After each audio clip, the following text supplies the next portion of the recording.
Mark Twain was born as Samuel Langhorne Clemens on November 30th, 1835, in the small town of Florida, Missouri, shortly after the appearance of Halley's Comet.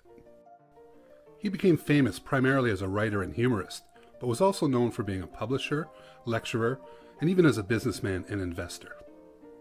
Twain was raised in Hannibal, Missouri, which was also the setting for two of his novels, The Adventures of Tom Sawyer and Huckleberry Finn. After quitting school at the age of 11, he went to work as a printer's apprentice for his brother Orion's newspaper, the Hannibal Journal. He later became a riverboat pilot on the Mississippi River, gaining his license in 1857. As a matter of fact, his pen name originated from his work on the river. The pilot would call out, "Mark Twain," to confirm the water was 2 fathoms, or about 12 feet deep. Twain's younger brother was killed when a riverboat boiler exploded. He blamed himself for not warning his brother after dreaming about such an incident just a month prior to the tragedy, which sparked his lifelong interest in spiritualism. Eventually, Twain followed Orion to Nevada, where he found work as a miner and as a journalist. He first tasted literary success when his short story, The Celebrated Jumping Frog of Calaveras County, was published in 1865. After publishing some works based on his life on the Mississippi River, Twain's fame skyrocketed with the success of The Adventures of Tom Sawyer. He based the main character on his own life as a boy growing up in Hannibal,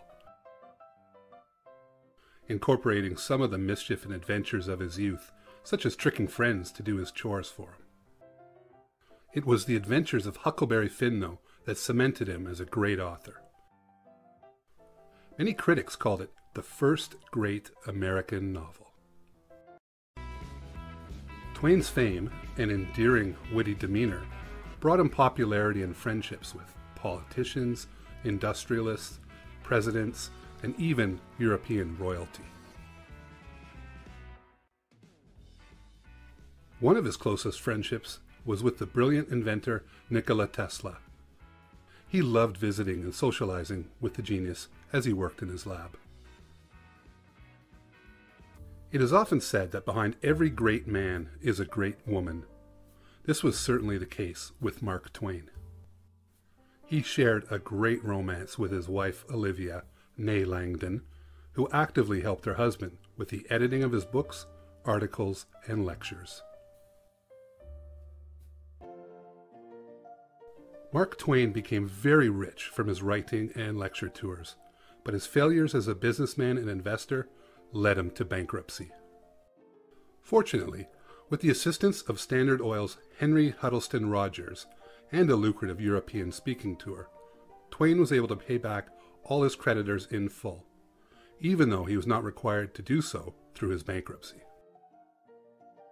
Mark Twain was a great believer in animal rights and held a special fondness for cats, owning up to 19 of them at a time. Twain predicted that he would die with the return of Halley's Comet, saying, "I came in with Halley's Comet in 1835. It is coming again next year, and I expect to go out with it." Mark Twain passed away on April 21, 1910, at the age of 74, the day after Halley's Comet made its closest path of the Earth, lauded as the greatest humorist the United States has ever produced.